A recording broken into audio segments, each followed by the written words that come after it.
L'ange du Seigneur annonça à Marie. Et elle conçut du Saint-Esprit. Réjouis-toi Marie, comblée de grâce, le Seigneur est avec toi. Tu es bénie entre toutes les femmes, et Jésus, le fruit de tes entrailles, est béni. Sainte Marie, Mère de Dieu, priez pour nous pécheurs, maintenant et à l'heure de notre mort. Amen.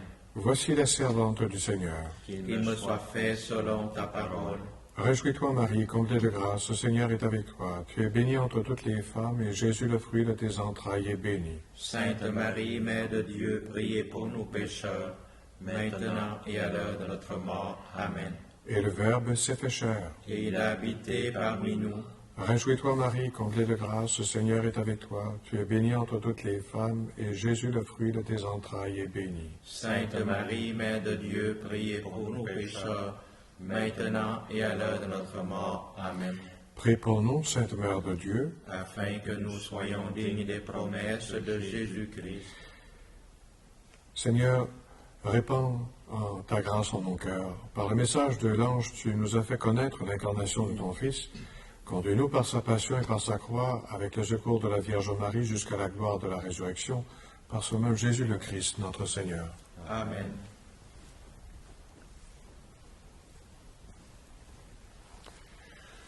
Au nom du Père, du Fils et du Saint-Esprit. Amen. Nous débutons notre supplique à Notre-Dame du Perpétuel Secours par cette prière. Ô Marie, Mère de Jésus et notre Mère, Notre-Dame du Perpétuel Secours, je veux pendant 9 jours te regarder attentivement pour découvrir sur ton image les principaux symboles, les enseignements, les signes mystérieux que le peintre inspiré a voulu mettre dans son œuvre, et non seulement ceux que je lirai dans ces pages, mais encore ceux que toi-même tu m'enseigneras sur ton Fils et sur notre Dieu, qui est Père et Mère, plein d'amour. Aide-moi à suivre fidèlement ton Fils Jésus. Ranime en mon esprit et en mon cœur la foi, l'espérance et l'amour, avec lequel tu désires qu'on te regarde et t'invoque, afin de raviver une confiance illimitée en ton secours perpétuel. Amen. Troisième jour de notre neuvaine de prière, le regard de Marie. Marie, nous constatons que ton regard ne nous quitte jamais. Tu es perpétuel secours parce que tes yeux, de quelque côté qu'on les regarde, gauche ou droite, se posent sur nous, comme une maman qui ne veut pas perdre de vue son enfant. Ils nous suivent partout, quelles que soient nos conditions de vie, nos écarts, défauts et reculs. Ton regard est l'expression de ton amour inconditionnel de mère pour tous tes enfants. Ton regard n'est pas tourné vers ton Fils Jésus, mais vers nous. Lui regarde vers l'archange Gabriel qui lui présente la croix et les clous. Avec tous ces signes de la Passion, il n'est pas étonnant que plusieurs personnes te surnomment icône de la terrible vision. Notre-Dame, tu es perpétuel secours parce que le geste par lequel tu soutiens Jésus se prolonge sans fin. Tu es toujours à ses côtés comme celle qui ne cesse d'intercéder pour nous. Perpétuel secours, telle est ta mission. Médiatrice de la grâce de Dieu qui est inépuisable, malgré l'immensité de nos fautes. Obtiens-nous la grâce de correspondre à ton perpétuel secours par notre secours perpétuel à la prière. Ce soir, j'aimerais attirer votre attention sur un deuxième mystère présent dans l'icône. Nous avons déjà parlé de l'incarnation, Jésus qui dit oui, Marie qui dit oui. Et ce soir, tourner notre regard vers le Christ en croix. Parce que la croix est présente dans cette icône. Regardons, si vous le voulez, le Christ. Demain soir, nous regarderons Marie, qui vit ce mystère de la croix. Ce soir, le Christ. La preuve que Dieu nous aime, c'est non seulement qu'il a créé ce monde immense et beau, qu'il a parlé par les prophètes en ces temps qui sont les nôtres, il a parlé en son propre Fils, redisions-nous hier soir, il a parlé en Jésus le Christ. Il est venu, il y a un peu plus de 2000 ans, il a vécu notre condition humaine de sa naissance à sa mort, comme tous les êtres humains. Mais sa mort n'a pas été accidentelle ou la conséquence seulement d'un vieillissement. Elle a été provoquée par le péché de l'humanité. Il est mort comme un malfaiteur, ce Jésus, rejeté par son peuple, délaissé par ses disciples. Sa mort en croix a été une tragédie. Le Fils de Dieu, heureusement, parfaitement obéissant à la volonté de son Père, avait pourtant accepté de devenir un homme avec la conséquence de naître un jour et de mourir un autre jour. Il savait aussi le risque de venir vivre au milieu de nous, en présence du mal, du péché, présent à l'histoire humaine. Voici comment saint Paul présente la manière dont le Christ a vécu sa mort en croix. L'apôtre des non-juifs, des gentils, comme on les appelle, ça nous concerne, ça nous ressemble, nous sommes de cette condition-là. Dans son épître aux Philippiens, au chapitre 2, les versets 5 à 11. « Ayez en vous les dispositions qui sont dans le Christ Jésus. Le Christ, ayant la condition de Dieu, ne retint pas jalousement le rang qu'il égalait à Dieu, mais il s'est anéanti, prenant la condition de serviteur, devenant semblable aux hommes, reconnu homme à son aspect, on pourrait ajouter reconnu comme le fils du charpentier, il s'est abaissé, devenant obéissant jusqu'à la mort, et la mort de la croix. C'est pourquoi Dieu l'a exalté. Il l'a doté du nom qui est au-dessus de tout nom, afin qu'au nom de Jésus, tout genou fléchisse au ciel, sur terre et aux enfers, et que toute langue proclame « Jésus-Christ est Seigneur » à la gloire de Dieu le Père. L'obéissance du Christ Jésus à son Père, nous en faisions allusion pour que l'incarnation ait lieu, mais ça a été vrai toute sa vie, et plus particulièrement à l'heure de la croix. Son obéissance parfaite le rend victorieux de la mort et du péché. Même si sa mort a été précipitée, très souffrante, physiquement, psychologiquement et à toutes sortes d'autres points de vue, souffrance psychologique, physique, spirituelle, son obéissance a été totale à tous les points de vue, à tous les niveaux, pourrait-on dire.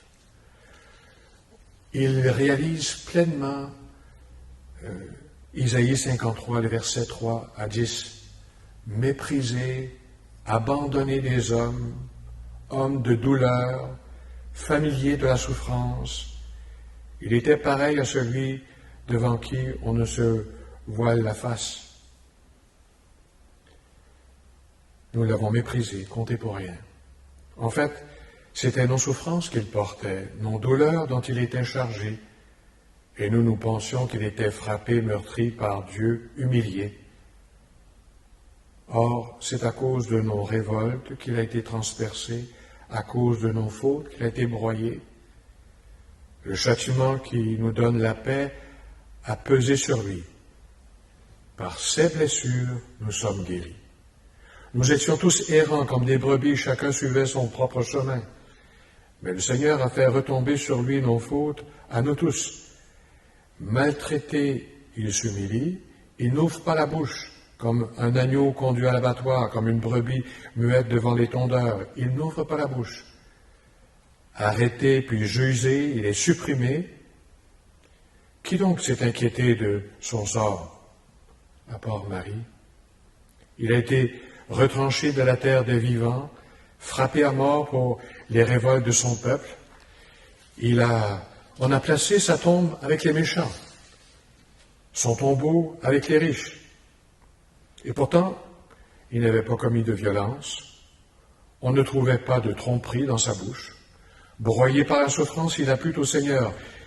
S'il remet sa vie en sacrifice de réparation, il verra une descendance, il prolongera ses jours. Par lui, ce qui plaît au Seigneur réussira.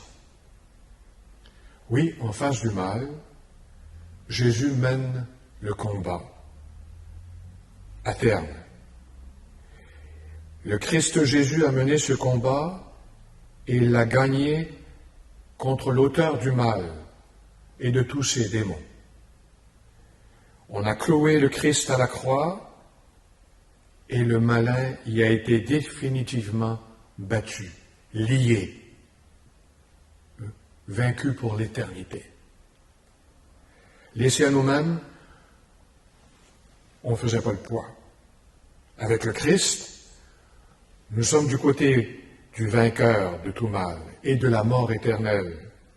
Mais il y a une condition, celle de mettre notre foi en lui, le Christ, à agir comme lui, en réponse à l'ange Gabriel qui lui dit « Voici de quelle mort tu vas subir ». Et il dit « Oui ». Sa réponse est « Il laisse tomber sa sandale ». On s'en expliquera plus tard. Le récit de la Passion, selon saint Luc, nous révèle ce qui arrive à un pécheur public qui confie sa cause au Christ. Luc 23, les versets 32 à 48. On emmenait avec Jésus 2 autres, des malfaiteurs, pour les exécuter. Lorsqu'ils furent arrivés au lieu dit le crâne ou calvaire, là ils crucifièrent Jésus avec les 2 malfaiteurs, l'un à droite, l'autre à gauche. Jésus disait, « Père, pardonne-leur, ils ne savent pas ce qu'ils font. » Puis, ils partagèrent ses vêtements et les tirèrent au sort. Le peuple restait là à observer. Les chefs tournaient Jésus en dérision et disaient, « Il en a sauvé d'autres, qu'il se sauve lui-même s'il est le Messie de Dieu, l'élu. » Les soldats aussi se moquaient de lui, s'approchant et lui présentaient de la boisson vinaigrée en disant, « Si tu es le roi des Juifs, sauve-toi toi-même. » Il y avait aussi une inscription dessus de lui, « Celui-ci est le roi des Juifs. » L'un des malfaiteurs, suspendu en croix, l'injuriait, « N'es-tu pas le Christ, sauve-toi toi-même, et nous aussi. » Mais l'autre lui fit de vifs reproches. Et voici le passage intéressant. « Tu ne crains donc pas Dieu, tu es pourtant un condamné toi aussi. Et puis pour nous c'est juste, après ce que nous avons fait. Nous avons ce que nous méritons, mais lui, il n'a rien fait de mal. » Et il disait, « Jésus, souviens-toi de moi quand tu viendras dans ton royaume. » Jésus lui déclara, « Amen, je te le dis, aujourd'hui, avec moi, tu seras dans le paradis. » Aujourd'hui, avec moi. Quand nous nous tournons vers le Christ en croix, et que de notre condition de pécheur, nous nous confions au Maître, vainqueur de la mort, nous avons accès à la vie éternelle.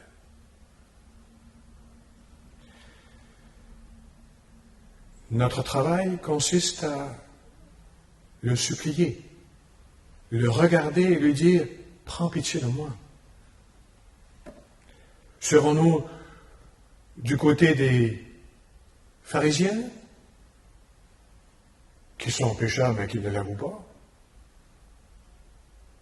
Ou comme ce bon larron qui, lui, reconnaît sa faute et se fie à Jésus? Son péché est public, connu de tous. Pourrions-nous faire en sorte que et nos péchés publics et nos péchés cachés soient confiés à Jésus? Plaçons-nous sous la protection de ce bon pasteur, sous son autorité, comme nous le récitons par le psaume 22 ou 23 selon les traditions. Le Seigneur est mon berger, je ne manque de rien. Sur des prés d'herbes fraîches, il me fait reposer, il me mène vers les eaux tranquilles, vers le paradis.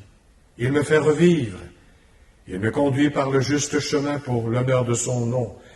Si je traverse les ravins de la mort, passer au travers toutes les peines de cette terre, je ne crains aucun mal, car tu es avec moi.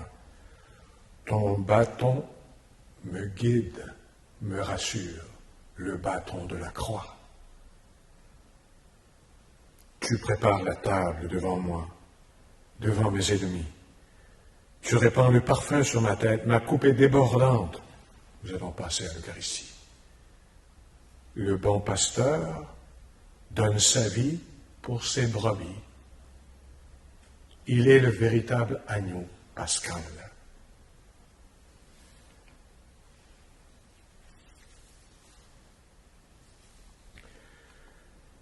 Adressons une prière au terme de notre prière d'aujourd'hui, encouragée par le pape Jean-Paul II lors de la visite dans l'église Saint-Alphonse à Rome le 30 juin 1991.